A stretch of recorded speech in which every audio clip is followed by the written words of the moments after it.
Hello, my name is Lola, and I'm going to be reacting to Top 11 Halloween Guilty Pleasures by Nostalgia Critic. This was recommended to me by Christopher McBride. Thank you for the recommendation. I really don't have any guilty pleasures myself, you know. I never, I've seen people that are like, oh, like, this is my guilty pleasure. Like, this is something that I love to hate when... Really, I've never felt that way. Like, if I love something, I'm gonna tell it right to your face. Like, I love this. I don't care what you say or think.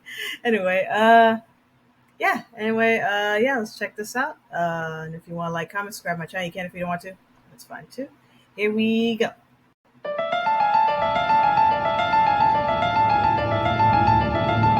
Is this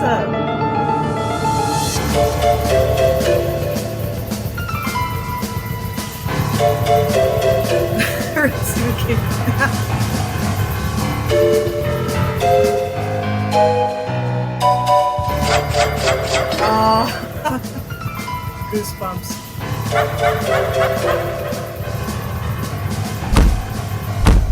Yeah, open it up. Damn it.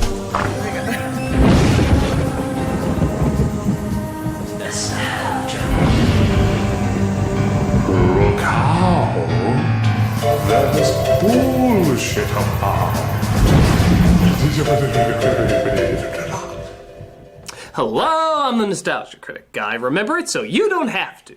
We all have those holiday specials we love. Even if they're not really the best.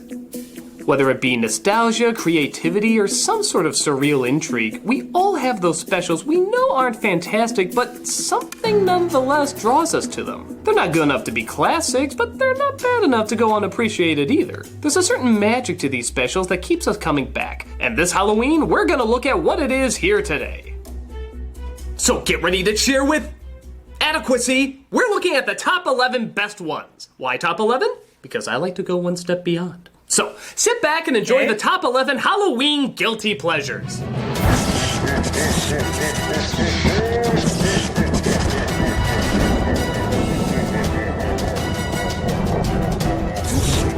Number 11.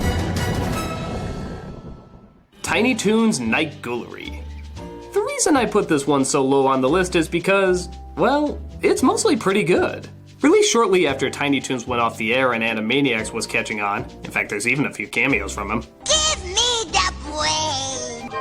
Obvious nature of this pun belittles us all. This satirizes every ghouly thing you can think of. Night Gallery, Twilight Zone, Casper, Edgar Allan Poe, Nightmare Before Christmas. Anything and everything Halloween. And the writing is some of the show's best. These satires are right up there with Mel Brooks or the Zucker brothers. For example, they do a parody of the Spielberg film Duel, about a trucker who randomly tries to kill a guy. When the driver looks in a bar to see if he can spot the trucker, he actually spots the truck itself having a drink. That is incredibly clever. There's also introductions to classic literature with some of the best visuals the show ever pulled out. The attention to detail in what they're satirizing is beyond obsessive. It's amazing how similar they are to the original source material. So you might be wondering, why is it on this list at all? Well, a few sketches maybe are a little too smart for their own good. Like the Terror at 20,000 Feet parody is literally nothing but Star Trek jokes. Get it? Because it's Star Shatner? Even some of the impressions are a little hard to get. I'm still not sure who this is supposed to be. You ever wonder what exactly they mean by more? Tim Conway? All three of my fans who remember him?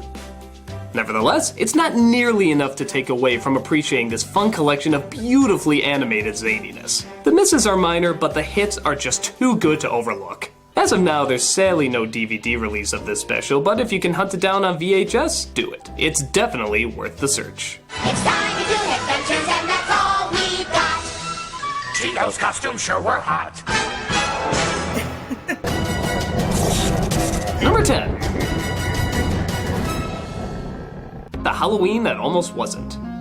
This is about as low budget as TV specials get, but they do still manage to make the most of it. Dracula summons all the famous movie monsters together for Halloween, but the witch is fed up with Dracula's treatment of them and goes on strike if he doesn't start playing nice. He refuses, leading to a wild goose chase of him and the other monsters trying to force her to change her mind. It's about as silly as it sounds, but what makes it enjoyable are the performances. This isn't any kind of great writing, but everyone's dedication to their character is really something to be admired. Judd Hirsch does a surprisingly hilarious Dracula voice. I will get even with you for this, Igor, if it takes me 1,000 years. And I know how to make you live that long. And Mariette Hartley is great as his cynical nemesis. Out of my way, Shorty. To say it's laughably cheesy would be an understatement. Hell, it ends with a disco party. But it's surprisingly heavy on atmosphere and even manages to get in a few laughs here and there. For something obviously intended for little kids, there's just enough bizarreness and, of course, love for Halloween that makes it a fun little goofy tale. It's like a G-rated Monster Squad. Which is strange, the adult film stars kids, but the kid film stars adults? But you get the idea. If you're in the mood for something awkward, but enjoyably awkward, this is definitely worth a watch. It's one of those days I wish I was dead. And stay dead.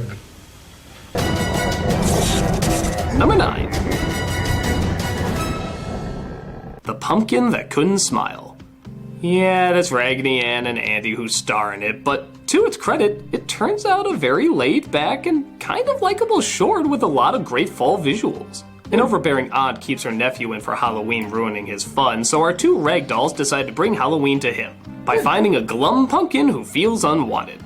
I know it sounds pretty lame on the surface, but throw in animation great Chuck Jones into the mix, as well as some legendary voice actors, and it turns out an enjoyably cute product. There's lines that certainly aren't laugh-out-loud funny, but are still clever enough to know there was more effort put into this than there really needed to be.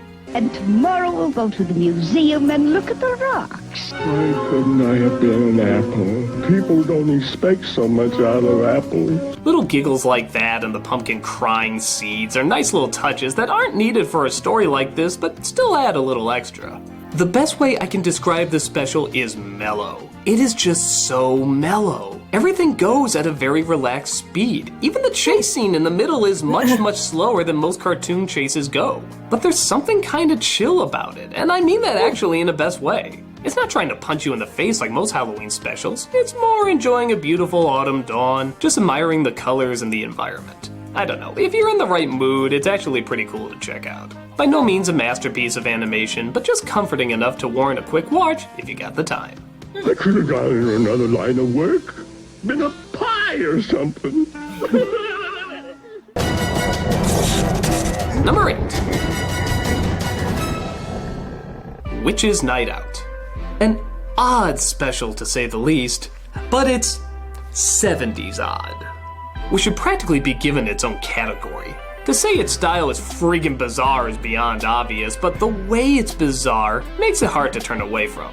It centers around a witch, played by Gilda Radner, who feels her powers of scaring have dwindled down to nothing. But she hears a little boy and a little girl wishing they could be scary themselves, and so she transforms them and their babysitter into classic spooks. Of course, things get out of control, and it's a crazy race to try to set things back right again.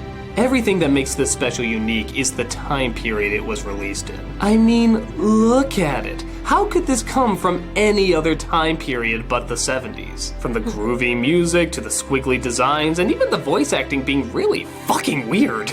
I hate Halloween! Blah. Yeah, malicious. It's in a world all its own. Something about these kind of specials have an almost hypnotic power to them. I remember watching it not thinking it was really anything great, but at the same time, I didn't want to change the channel. I never felt like I was being manipulated or sold anything. I just felt like a crazy person was telling a crazy story in a crazy way. And oddly enough, I was curious how crazy it could get. It's not too trippy that you can't follow it, but it's also not too bound to the world of the normal. It's just cosmically insane enough to hold one's interest after coming off a sugar high every Halloween. That's Halloween. Witch magic Halloween. Number 7. Corpse Bride. I love People this are kind of movie. split on whether or not this is a good movie, but no one can deny it's dripping with gothic atmosphere that made Nightmare Before Christmas a classic. The story about a young man who accidentally proposes to a dead bride is refreshingly original, as well as refreshingly strange. It's nice to see a story like this that feels a little bit like a fairy tale but isn't a reboot or a remake. It's something completely out of the mind of someone else. The look also very cleverly satirizes the Victorian era as showing it being more dead and unlively than the world of the dead. An interesting idea that you don't really start living until you give up everything you thought mattered. With that said, it is flawed, with a boring villain, bland leads, and sometimes clumsy delivery. It's strange too that I find myself getting more expression out of Jack Skellington, who has no eyes, and yet so little expression out of Johnny Depp's character, who has huge eyes. I think that's because even though they're big, they change very little, and once combined with a tiny mouth that also allows for very little expression, you don't get much variety out of their reactions, which makes them harder to relate to. But, like I said, there's still a lot of great stuff that makes it worth a glance. It has new songs from Danny Elfman, a lot of great actors, and naturally, it looks amazing. This is one of Tim Burton's best looking films, and that's saying a lot given his lineup. Flowing animation and original subject matter makes it maybe not Coraline or Paranorman, but still an interesting flick to check out.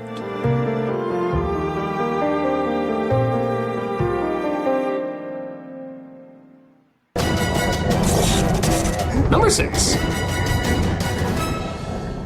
Grinch Night. As much as I've praised Dr. Seuss, I'll be the first to say, just like anyone, he didn't always turn in gold. Grinch Night was a follow-up to The Grinch Who Stole Christmas and tried to become a staple of Halloween the same way the other one became a staple of Christmas. It didn't really work. The story made little sense, it was hard for younger kids to follow, and it just didn't seem very focused. However, that doesn't mean a lot of really cool things didn't come from it. Seeing Dr. Seuss take on a dark fall night during Halloween is about as awesome as it sounds. And the whole last third is just an acid trip into the tricks and frights that the Grinch is going to unload on the town. It's about as trippy as it gets and might even get a few scares out of little kids, which I think is the idea. The imagery is surreal and breathtaking. This is obviously an excuse just to get out some dark and twisted artwork, but it's so wonderfully creative that you're kind of okay with it. Look at this stuff. Who else could come up with this but Dr. Seuss? The short's not terrible by any means, it just doesn't feel like it had a reason to exist. But for what it's worth, it's one of the most amazing looking pointless outings ever. Definitely feeding you some visual eye candy. Watch the opening for atmosphere, stay for the trip out near the end. It's a Grinchy Grinch time, to say the least. I wouldn't go out on a night like this for $1.50. Hey, Doug Walker here, just got a fast announcement. I will be doing a Q&A, a YouTube Q&A, in the comments for the trailer of Nostalgia Critic The Awesoming. You can check that out there. It is going to be from, let me see here, 3:30 p.m. Central Time to 5 o'clock Central Time. We are also going to do 2 free downloads as well. So like I said, just click on the little area there, and hopefully I'll be able to answer your guys' questions. I will see you there. Take care. And you know what I just heard? They're making a horror movie of the Grinch, like how they're doing with Winnie the Pooh. First time I heard that, I was like, what? Are they for real? What? Like first Winnie the Pooh, now the Grinch? Like what? I don't know, dude. Oh, it's getting crazy now. I don't know. It's nuts. Number 5. Cinco. Garfield's Halloween Adventure. What can you say? It's Garfield. How can you go wrong with him? Shut up. It's our favorite fat cat roaming the town, trying to get candy while coming across a band of ghost pirates searching for their lost stolen treasure. The pirates aren't even really that scary, but the time they take to build them up by having a creepy old man tell their story is just the right amount of corny and creepy for most kids. But that's not what makes it rewatchable. What brings us back is Lorenzo Music as Garfield. I swear that voice is so infectious at being both lazy and energized at the same time. Candy, candy, candy, candy, candy, candy, candy, candy. Steady yourself, Garfield. He has the cranky cynicism of an adult, but the greeny, hyperactive Dude, that's me every Halloween. Love candy.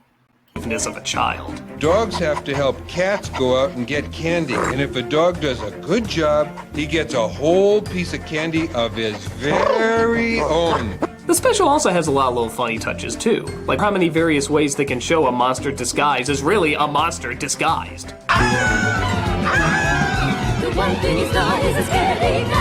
The animation is low budget and sometimes the timing can be off, but there's just a passion and a love for Halloween that makes it hard not to put on again. Always good to celebrate this time of year with a little orange and black. Nice touch. Number 4. The Halloween Tree. How often do you come across a Halloween special that actually teaches you something? Well, that's exactly what this one does, and it surprisingly does it very well. Based on the story by Ray Bradbury, the soul of a friend is lost on Halloween night, and it's up to his friends to try and get him back, along with the help of a ghoulish creature played by the late Leonard Nimoy. Though by God, you would never recognize him. It's old time, children. Ancient times. As they travel through time of Halloween's past, they come across the origins of their classic costumes and figure out how it got associated with the holiday. And, as you'd imagine, it's actually pretty interesting. On top of that, for a Hanna-Barbera production, it looks pretty damn good. We always associate Hanna-Barbera with the Flintstones and cheap animation, but here, the backgrounds and shadows are so crisp and so clear, allowing for a lot of great Halloween imagery. Does it have problems? Yeah, it can be really corny and a little too obvious, as well as kind of repetitive. Just count how many times this kid says, "oh my gosh." But the payoff is certainly enough to give it some attention. It's great to enjoy all the awesome things about the holiday, but it's also good to know sometimes where they came from. And the special shows that in a very inventive way. In a world where education can be scary, this is a special that tones down the frights and ups the learning. But amazingly, in a good way.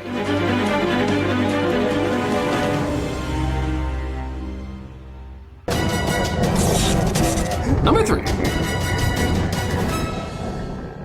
Monster House.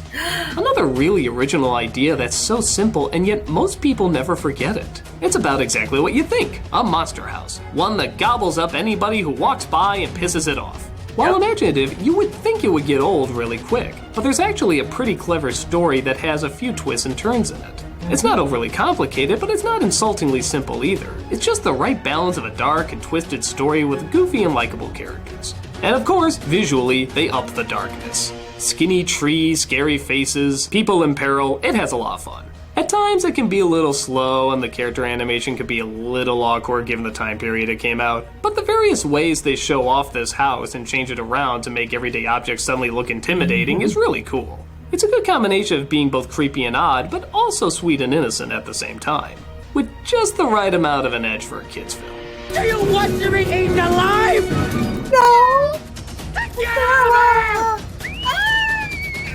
It's another flick you have to praise for its originality and its dedication to an idea. It's not Laugh Riot or anything, but there's enough in it to keep coming back for a few more housewarmings.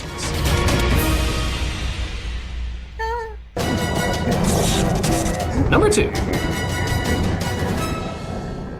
Trick or Treat. So on the one hand, there really isn't a lot to this movie.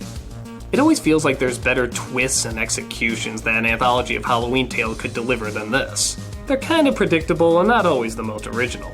But with that said, Trick or Treat is just straight up Halloween porn. I mean, before it was straight up Halloween porn. When you really think about all the horror films that we watch on Halloween, there surprisingly aren't that many that have much Halloween in it. Even Halloween doesn't have a whole lot of Halloween. It's actually kind of odd. But with this movie, it's in every corner. Foreground, background, werewolves, witches, trick-or-treaters, ghosts. This movie is just crawling with Halloween. And on top of that, they know how to shoot Halloween. Everything looks warped and strange with a lot of great angles and dark shadows. But there's also a fair amount of color in it too. The right colors, Halloween colors. If you were to ask me what this film was about, I probably couldn't remember very well. But if you were to ask me what it looked like, I can just tell you it looked like Halloween. I guess it's kind of like the Halloween 3 of its day. Not much on scares, but a shit ton of sugar-coated visual madness. They even throw in some new monsters, like this killer trick-or-treating kid is actually kind of an original idea. Most movies it's the trick-or-treater being chased. It's not usually the trick-or-treater doing the chasing. It's hard to know what else to say about it. It just obviously loves the holiday as much as the rest of us do. And it's hard to fault it for that. Hell, I appreciate it for it. It really is a fun flick to watch, if only just to watch it. You could put it on mute and still get a satisfying surge of Halloween from beginning to end. It just fills you up with that awesome feeling while still having that intense edge. It's not a perfect film, but it's a perfect exploitation of everyone's favorite night.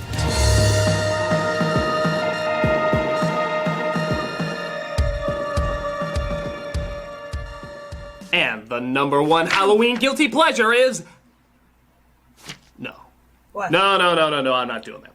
I'm not doing it. Look, that's a dumb film. It's a stupid fucking film.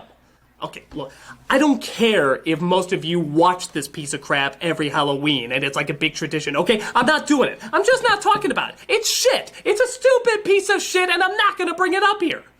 Okay, look, if there's a Halloween guilty pleasure that you watch every year and I didn't bring it up, go ahead, leave it in the comments below. But there is no way I am talking about this piece of fuck! What is it? Especially in the next review!